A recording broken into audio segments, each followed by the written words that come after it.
जय श्री कृष्ण। राधे राधे। एकादशी की कथा आप सभी को पता है, प्रत्येक मास में दो एकादशी होती हैं, एक कृष्ण पक्ष में और दूसरी शुक्ल पक्ष में। आइए हम आपको श्रवण करा रहे हैं कार्तिक मास में पड़ने वाली एकादशियों की कथा। कार्तिक मास की रमा और प्रबोधिनी एकादशी का महात्म्य और कथा। यदि हमारे चैनल से भी ना जुड़े हो तो हमारे चैनल को सब्सक्राइब करें और भगवान की कथा श्रवण करें। कथा श्रवण के समय भगवान नाम स्मरण करते रहना चाहिए। भगवान नारायण का महामंत्र आप सभी जानते हैं, द्वादशाक्षर मंत्र। ओम नमो भगवते वासुदेवाय। ओम नमो भगवते वासुदेवाय। इस द्वादशाक्षर मंत्र का निरंतर जप करें कथा श्रवण के समय, और समय निकाल कर कथा अवश्य श्रवण करें, क्योंकि कथा श्रवण से हमारे सभी पाप नष्ट हो जाते हैं। गुरुर्ब्रह्मा गुरुर्विष्णु गुरुर्देवो महेश्वरः गुरुः साक्षात् परब्रह्म तस्मै श्री गुरवे नमः। कृष्णाय वासुदेवाय हरये परमात्मने प्रणतः क्लेशनाशाय गोविंदाय नमो नमः। बोलिए श्री कृष्णचंद्र भगवान की जय। सद्गुरुदेव भगवान की जय। गौ माता की जय। युधिष्ठिर जी ने पूछा, जनार्दन, मुझ पर आपका स्नेह है, प्रेम है, अतः कृपा करके बताइए, कार्तिक के कृष्ण पक्ष में कौन सी एकादशी होती है? भगवान श्री कृष्णचंद्र बोले, हे राजन, कार्तिक मास के कृष्ण पक्ष में जो परम कल्याणमयी एकादशी होती है, वह रमा नाम से जगत में विख्यात है।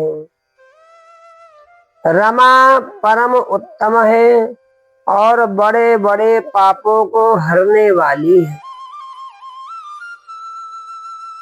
पूर्व काल में मुचुकुंद नाम से विख्यात एक राजा हो चुके हैं, जो भगवान श्री विष्णु के भक्त और सत्य प्रतिज्ञ थे। निष्कंटक राज्य का शासन करते हुए उस राजा के यहाँ नदियों में श्रेष्ठ चंद्रभागा कन्या के रूप में उत्पन्न हुई। राजा ने चंद्रसेन कुमार शोभन के साथ उसका विवाह संस्कार कर दिया। एक समय की बात है कि शोभन अपने ससुर के घर आए। उनके यहाँ दशमी का दिन आने पर समूचे नगर में ढिंढोरा पिटवाया जाता था कि एकादशी के दिन कोई भी भोजन ना करे, कोई भी भोजन ना करे। यह डंके की घोषणा सुनकर शोभन ने अपनी प्यारी पत्नी चंद्रभागा से कहा, हे प्रिय, अब मुझे इस समय क्या करना चाहिए, इसकी शिक्षा दो। चंद्रभागा बोली, प्रभु, मेरे पिता के घर पर तो एकादशी को कोई भी भोजन नहीं कर सकता।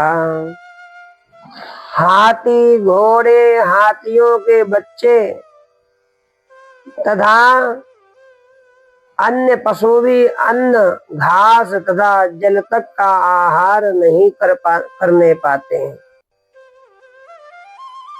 फिर मनुष्य एकादशी के दिन कैसे भोजन कर सकते हैं? हे प्राणनाथ, यदि आप भोजन करेंगे तो आपकी बड़ी निंदा होगी, क्योंकि एकादशी के दिन अन्न में पाप का वास होता है। एकादशी के दिन अन्न में पाप का वास होता है, इसलिए एकादशी के दिन अन्न नहीं ग्रहण करना चाहिए। हे प्राणनाथ, आपकी चारों ओर बड़ी निंदा होगी। इस प्रकार मन में विचार करके अपने चित्त को दृढ़ कीजिए।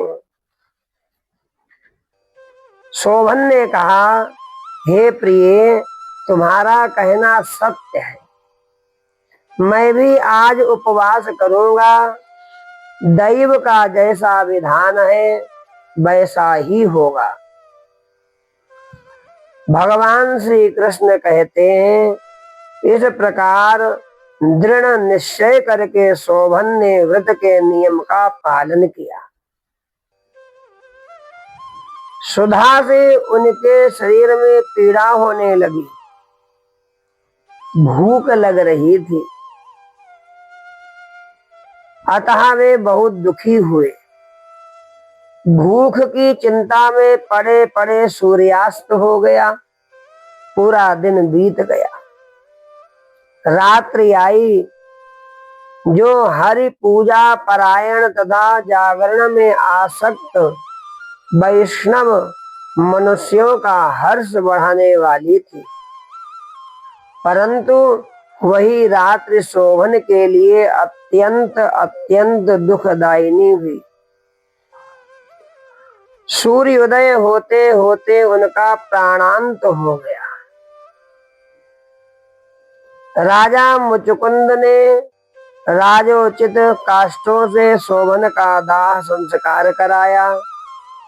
चंद्रभागा पति का पारलौकिक कर्म करके पिता के ही घर पर रहने लगी। नृप श्रेष्ठ रमा नामक एकादशी के व्रत के प्रभाव से शोभन मंदराचल के शिखर पर बसे हुए परम रमणीय देवपुर को प्राप्त हुआ। व्रत के प्रभाव से उसको देवपुर प्राप्त हो गया। वहां शोभन द्वितीय कुबेर की भांति शोभा पाने लगा। राजा मुचुकुंद के नगर में सोम शर्मा नाम से विख्यात एक ब्राह्मण रहते थे। वे तीर्थ यात्रा के प्रसंग से घूमते हुए कभी मंदराचल पर्वत पर गए। वहां उन्हें शोभन दिखाई दिए। राजा के दामाद को पहचान कर वे उनके समीप गए। शोभन भी उस समय द्विज श्रेष्ठ सोम शर्मा को आया जान शीघ्र ही आसन से उठकर खड़े हो गए और उन्हें प्रणाम किया। फिर क्रमशः अपने ससुर राजा मुचुकुंद का, प्रिय पत्नी चंद्रभागा का तथा समस्त नगर का कुशल समाचार पूछा। सोम शर्मा ने कहा, राजन, वहां सबकी कुशल है, यहाँ तो अद्भुत आश्चर्य की बात है। ऐसा सुंदर और विचित्र नगर तो कहीं किसी ने भी नहीं देखा होगा। बताओ तो सही, तुम्हें इस नगर की प्राप्ति कैसे हुई? शोभन बोले, हे द्विजेंद्र, कार्तिक के कृष्ण पक्ष में जो रमा नाम की एकादशी होती है, उसी का व्रत करने से मुझे ऐसे नगर की प्राप्ति हुई है। यह सब भगवान नारायण की कृपा है। ब्रह्मन, मैंने श्रद्धाहीन होकर इस उत्तम व्रत का अनुष्ठान किया था, इसलिए मैं ऐसा मानता हूँ कि यह नगर सदा स्थिर रहने वाला नहीं है, क्योंकि व्रत में हमारी श्रद्धा नहीं थी। आप मुचकुंद की सुंदरी कन्या चंद्रभागा से यह सारा वृतांत कहिएगा अवश्य। शोभन की बात सुनकर सोम शर्मा ब्राह्मण मुचकुंदपुर में गए और वहां चंद्रभागा के सामने उन्होंने सारा वृतांत कहे सुनाया। सोम शर्मा बोले, हे शुभे, मैंने तुम्हारे पति को प्रत्यक्ष देखा है तथा इंद्रपुरी के समान उनके दुर्धर्ष नगर का भी अवलोकन किया है। वे उसे अस्थिर बतलाते थे, तुम उसको स्थिर बनाओ। चंद्रभागा ने कहा, हे ब्राह्मण देवता, मेरे मन में पति के दर्शन की लालसा लगी हुई है, आप मुझे वहां ले चलिए। मैं अपने व्रत के पूर्ण से उस नगर को स्थिर बनाऊंगी। भगवान श्री कृष्ण कहते हैं, हे राजन, चंद्रभागा की बात सुनकर सोम शर्मा उसे साथ ले मंदराचल पर्वत के निकट वामदेव मुनि के आश्रम पर गए। वहां ऋषि के मंत्र की शक्ति तथा एकादशी सेवन के प्रभाव से चंद्रभागा का शरीर जो था वह दिव्य हो गया तथा उसने दिव्य गति प्राप्त कर ली। इसके बाद वह पति के समीप गई। उस समय उसके नेत्र हर्षोल्लास से खिल रहे थे। अपनी प्रिय पत्नी को आई देख शोभन को बड़ी प्रसन्नता हुई, बहुत प्रसन्न हो गया। उन्होंने उसे बुलाकर अपने वाम भाग में सिंहासन पर बिठाया। तदनंतर चंद्रभागा ने हर्ष में भरकर अपने प्रियतम से यह प्रिय वचन कहा, हे नाथ, मैं हित की बात कहती हूँ, ध्यान लगाकर सुनिए। पिता के घर में रहते समय जब मेरी अवस्था 8 वर्ष से अधिक हो गई, तभी से लेकर आज तक मैंने जो एकादशी के व्रत किए हैं और उनसे मेरे भीतर जो पूर्ण संचित हुआ है, उसके प्रभाव से यह नगर कल्प के अंत तक स्थिर रहेगा तथा सब प्रकार के मनोवांछित वैभव से समृद्धशाली होगा। हे नृपश्रेष्ठ, इस प्रकार रमा व्रत के प्रभाव से चंद्रभागा दिव्य भोग, दिव्य रूप और दिव्य आभरणों से विभूषित हो अपने पति के साथ मंदराचल के शिखर पर विहार करती है। हे राजन, मैंने तुम्हारे समक्ष रमा नामक एकादशी का वर्णन किया है। यह चिंतामणि तथा कामधेनु के समान सब मनोरथों को पूर्ण करने वाली है। मैंने दोनों पक्षों के एकादशी व्रतों का पापनाशक महात्म्य बताया है। जैसी कृष्ण पक्ष की एकादशी है वैसे ही शुक्ल पक्ष की भी है। उनमें भेद नहीं करना चाहिए। जैसे सफेद रंग की गाय हो या काले रंग की, दोनों का दूध एक जैसा ही होता है। दूध में किसी प्रकार का कोई भेद नहीं होता। इसी प्रकार दोनों पक्षों की एकादशियां समान फल देने वाली हैं। जो मनुष्य एकादशी व्रतों का महात्म्य सुनता है वह सब पापों से मुक्त हो श्री विष्णु लोक में प्रतिष्ठित होता है। भगवान श्रीमन नारायण के धाम की प्राणी को प्राप्ति होती है। युधिष्ठिर जी ने कहा, युधिष्ठिर जी भगवान से पूछते हैं, श्री कृष्ण, मैंने आपके मुख से रमा का यथार्थ महात्म्य सुना। मानद, अब कार्तिक शुक्ल पक्ष में जो एकादशी होती है उसकी महिमा बताइए। भगवान श्री कृष्ण चंद्र कहते हैं कि हे राजन, कार्तिक के शुक्ल पक्ष में जो एकादशी होती है उसका जैसा वर्णन लोक सृष्टा ब्रह्मा जी ने नारद जी से किया था वही मैं तुम्हें बतलाता हूँ। ध्यान लगाकर श्रवण करो और भगवान नारायण के द्वादशाक्षर मंत्र का निरंतर जप करो।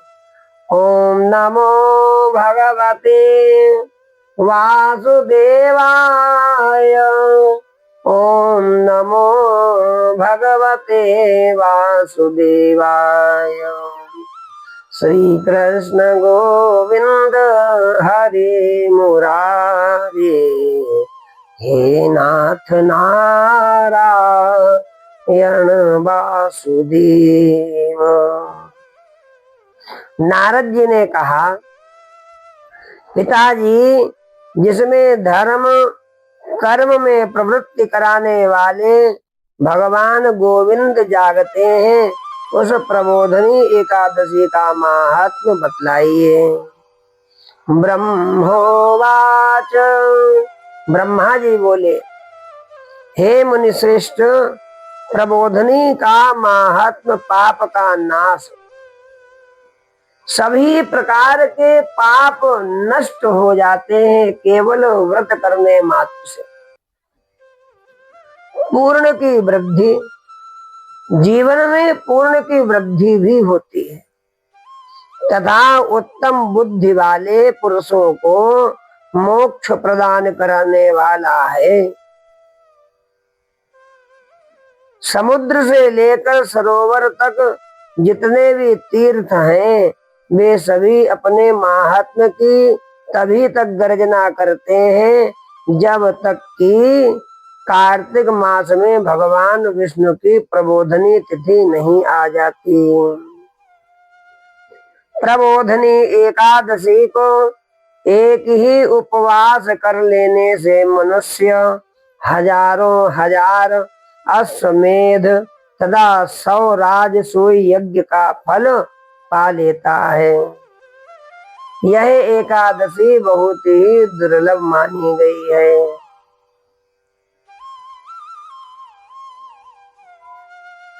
इसलिए इस एकादशी का व्रत सभी सनातन प्रेमियों को अवश्य रखना चाहिए।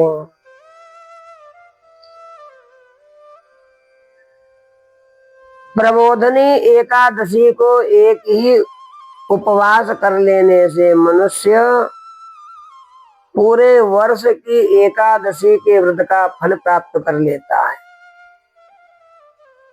बेटा, जो बहुत ही दुर्लभ है, जिसकी प्राप्ति असंभव है तथा जिसे त्रिलोकी में किसी ने भी नहीं देखा है, ऐसी वस्तु के लिए भी याचना करने पर प्रबोधनी एकादशी उसे देती है। भक्ति पूर्वक उपवास करने पर मनुष्यों को हरि प्रबोधनी एकादशी ऐश्वर्य, संपत्ति, उत्तम बुद्धि, राज्य तथा सुख प्रदान करती है। मेरु पर्वत के समान जो बड़े बड़े पाप हैं, उन सबको यह पाप नाशनी प्रबोधनी एक ही उपवास से भस्म कर देती है।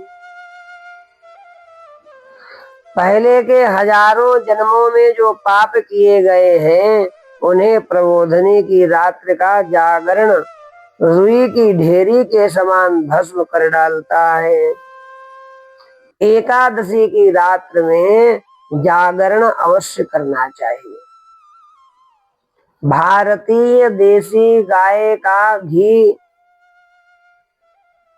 लाइए और उससे दीपक प्रज्वलित करिए और रात्र में बैठकर भगवान नारायण के नाम का भजन करिए। श्री कृष्ण गोविंद हरे मुरारे, हे नाथ नारायण वासुदेव। श्री कृष्ण गोविंद हरे मुरारे, हे नाथ नारायण वासुदेव। ओम नमो भगवते वासुदेवाय। ओम नमो भगवते वासुदेवाय। एकादशी की रात्रि बहुत बड़ी रात्रि होती है, फलवती होती है, फल देने वाली होती है और हमारे संपूर्ण जन्मों के पापों को भस्म करने वाली होती है। इसलिए एकादशी की रात्रि में जागरण अवश्य करना चाहिए। श्री कृष्ण गोविंद हरे मुरारे, हे नाथ नारायण वासुदेव। जो लोग प्रबोधनी एकादशी का मन से ध्यान करते तथा जो इसके व्रत का अनुष्ठान करते हैं, उनके पितर नरक के दुखों से छुटकारा पाकर भगवान विष्णु के परम धाम को चले जाते हैं। यह महिमा है एकादशी की। कोई हमारे पितर इधर उधर भटक रहे हों, वह भी मुक्त हो जाते हैं। श्री कृष्ण गोविंद हरे मुरारे, हे नाथ नारायण वासुदेव। भगवान कहते हैं कि हे ब्राह्मण, अश्वमेध आदि यज्ञों से भी जिस फल की प्राप्ति कठिन है, वह प्रबोधनी एकादशी को जागरण करने से अनायास ही मिल जाता है। संपूर्ण तीर्थों में नहाकर स्वर्ण और पृथ्वी दान करने से जो फल मिलता है, वह श्री हरि के निमित्त जागरण करने मात्र से मनुष्य प्राप्त कर लेता है। जागरण की बड़ी महिमा है। जैसे मनुष्यों के लिए मृत्यु अनिवार्य है, उसी प्रकार धन संपत्ति मात्र भी क्षण भंगुर है। ऐसा समझकर एकादशी का व्रत अवश्य करना चाहिए। 5 वर्ष की आयु से जो ऊपर के बच्चे हो जाते हैं, उनको आरंभ कर देना चाहिए और उपनयन संस्कार भी उनका करवा देना चाहिए 5 वर्ष की आयु पर ही।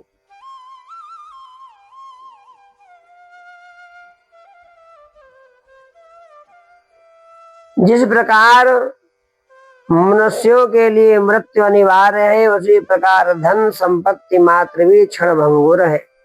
ऐसा समझकर एकादशी के दिन व्रत अवश्य करें, रात्रि में जागरण भी अवश्य करें। तीनों लोकों में जो कोई भी तीर्थ संभव है, वे सब प्रबोधनी एकादशी का व्रत करने वाले मनुष्य के घर में मौजूद रहते हैं, स्थिर रहते हैं। कार्तिक की हरि प्रबोधनी एकादशी पुत्र तथा पौत्र प्रदान करने वाली है। जिसके संतान नहीं है, उसको संतान की भी प्राप्ति होती है। जो प्रबोधनी को उपासना करता है, वही सच्चा ज्ञानी है, वही योगी है, वही तपस्वी और जितेंद्रिय है तथा उसी को भोग और मोक्ष की प्राप्ति होती है। और एकादशी के दिन विशेष रूप से भारतीय देसी गौ माता का भी पूजन अवश्य करना चाहिए। गौ की आरती अवश्य उतारनी चाहिए एकादशी के दिन। बेटा, प्रबोधनी एकादशी को भगवान विष्णु के उद्देश्य से मानव जो स्नान दान जप और हवन करता है, वह सब अक्षय फल देने वाला हो जाता है।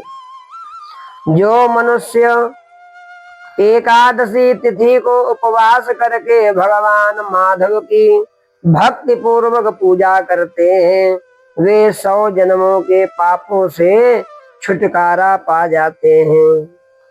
इस व्रत के द्वारा देवेश्वर जनार्दन को संतुष्ट करके मनुष्य संपूर्ण दिशाओं को अपने तेज से प्रकाशित करता हुआ श्री हरि के वैकुंठ धाम को जाता है।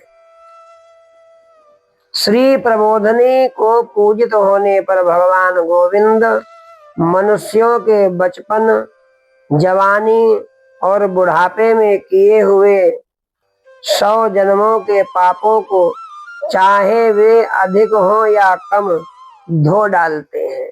भगवान नारायण उन पापों को समाप्त कर देते हैं, 100 जन्मों के पापों को। अतः सर्वथा प्रयत्न करके संपूर्ण मनोवांछित फलों को देने वाली देवाधिदेव जनार्दन की उपासना करनी चाहिए। ओम नमो भगवते वासुदेवाय।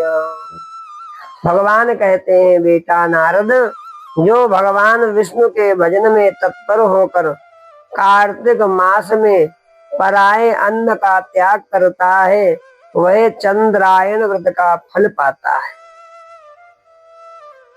जो प्रतिदिन शास्त्रीय चर्चा से मनोरंजन करते हुए कार्तिक मास व्यतीत करता है, वह अपने संपूर्ण पापों को जला डालता और 10,000 यज्ञों का फल प्राप्त करता है।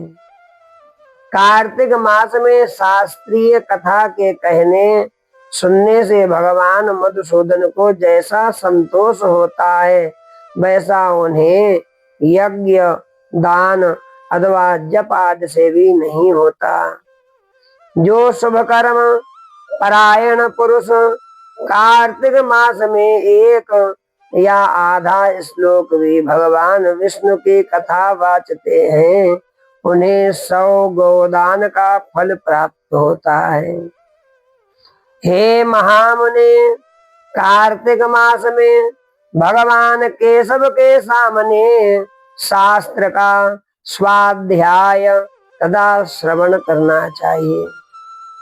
हे मुनि श्रेष्ठ, जो कार्तिक मास में कल्याण प्राप्ति के लोभ से श्री हरि की कथा का प्रबंध करता है, वह अपनी 100 पीढ़ियों को तार देता है।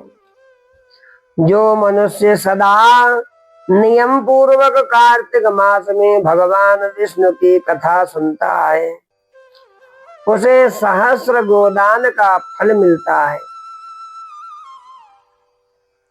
कार्तिक मास में जो नित्य दीप दान करता है,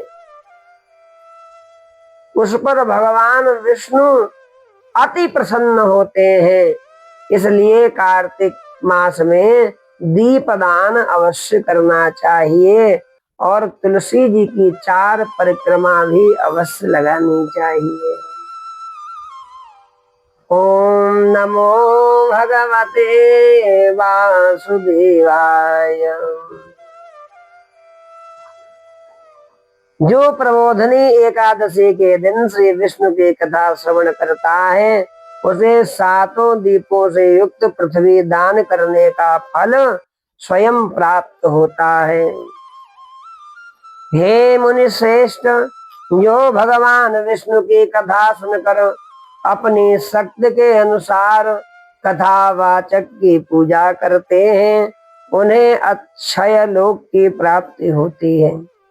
हे नारद जी, जो मनुष्य कार्तिक मास में भगवत संबंधी गीत शास्त्र विनोद के द्वारा समय बिताता है उसकी पुनरावृत्ति मैंने नहीं देखी है।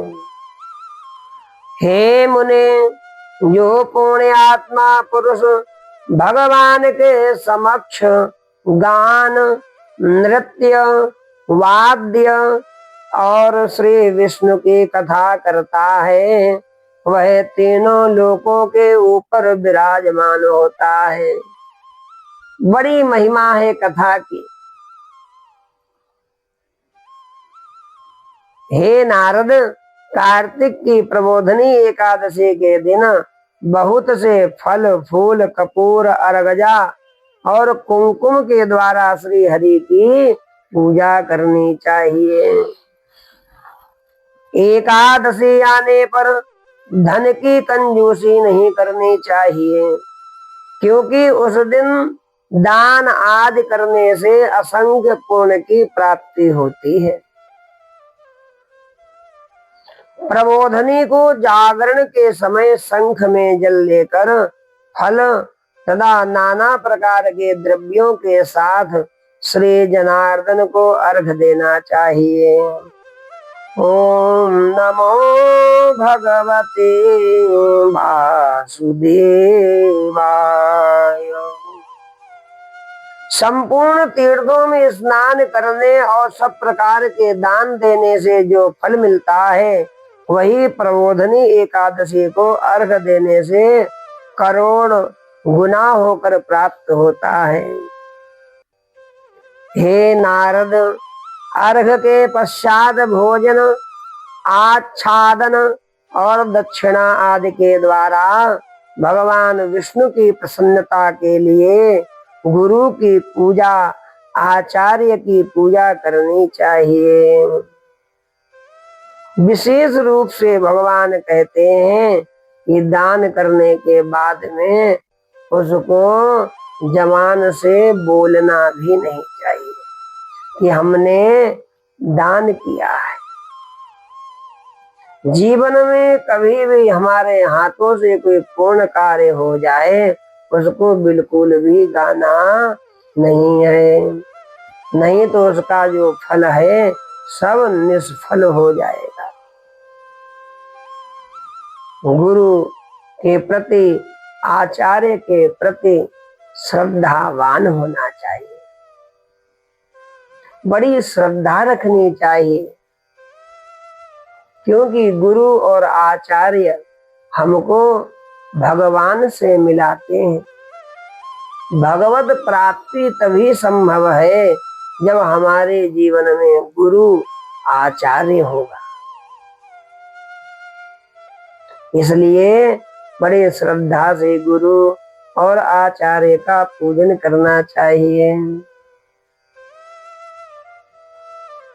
जो मनुष्य उस दिन श्रीमद् भागवत की कथा सुनता अथवा पुराण का पाठ करता है उसे एक एक अक्षर पर कपिला दान का फल मिलता है। हे मुनि श्रेष्ठ, कार्तिक में जो मनुष्य अपनी शक्ति के अनुसार शास्त्रोक्त रीत से वैष्णव व्रत एकादशी का पालन करता है उसकी मुक्ति अविचल है।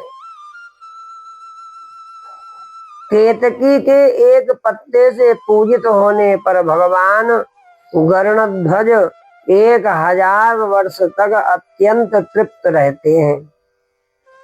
हे नारद जी, जो अगस्त के फूल से भगवान जनार्दन की पूजा करता है, उसके दर्शन मात्र से नरक की आग बुझ जाती है। हे वत्स, जो कार्तिक में भगवान जनार्दन को तुलसी के पत्र और पुष्प अर्पण करते हैं, उनका जन्म भर का किया हुआ सारा पाप भस्म हो जाता है।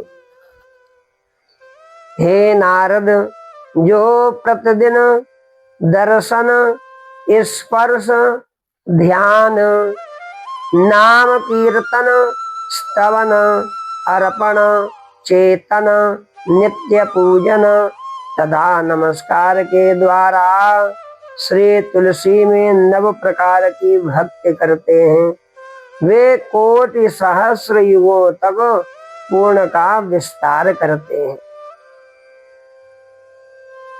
नारद जी, जब सब प्रकार के फूलों और पत्तों को चढ़ाने से जो फल होता है, वह कार्तिक मास में तुलसी के एक पत्ते से मिल जाता है। कार्तिक आया देख प्रतिदिन नियम पूर्वक तुलसी के कोमल पत्तों से श्री महाविष्णु श्री जनार्दन का पूजन अवश्य करना चाहिए। भगवान विष्णु को तुलसी दल अवश्य अर्पण करना चाहिए। 100 यज्ञों द्वारा देवताओं का यजन करने और अनेक प्रकार के दान देने से जो पूर्ण होता है, वह कार्तिक में तुलसी दल मात्र से भगवान श्री केशव की पूजा करने पर प्राप्त हो जाता है। बड़ी महिमा शास्त्रों में, वेदों में, पुराणों में गाई गई है कार्तिक मास की। इसलिए कार्तिक मास में सनातनियों के सभी पर्व आते हैं। दीपावली कितना बड़ा पर्व है, इसीलिए है कि सब लोग कम से कम कार्तिक के महीने में अमावस्या के दिन दीप प्रज्वलित कर ले, दीप दान कर ले। पूरे देश, पूरे विश्व में कोई ऐसा नहीं है जो दीपावली के दिन दीप प्रज्वलित ना करता हो।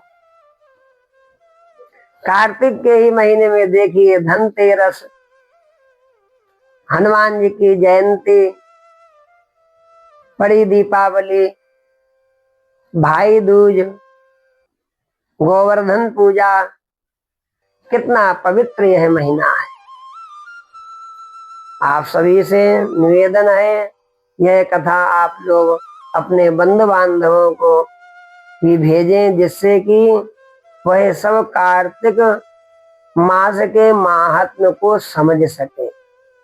बोलिए सियावर रामचंद्र की जय, पवन सुत हनुमान की जय, श्री वृंदावन बिहारी लाल की जय, श्री गौ माता की जय, श्री सद्गुरुदेव भगवान की जय, एकादशी की जय, तुलसी महारानी की जय, गंगा मैया की जय, श्री दुर्गा मैया की जय, सब देवी देवताओं की जय।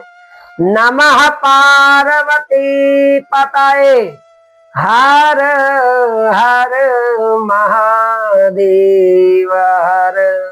जय जय श्री राधे, जय जय श्री राधे, जय जय श्री सीताराम।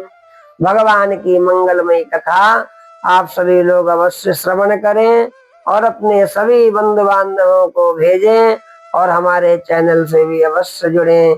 जय जय श्री राधे।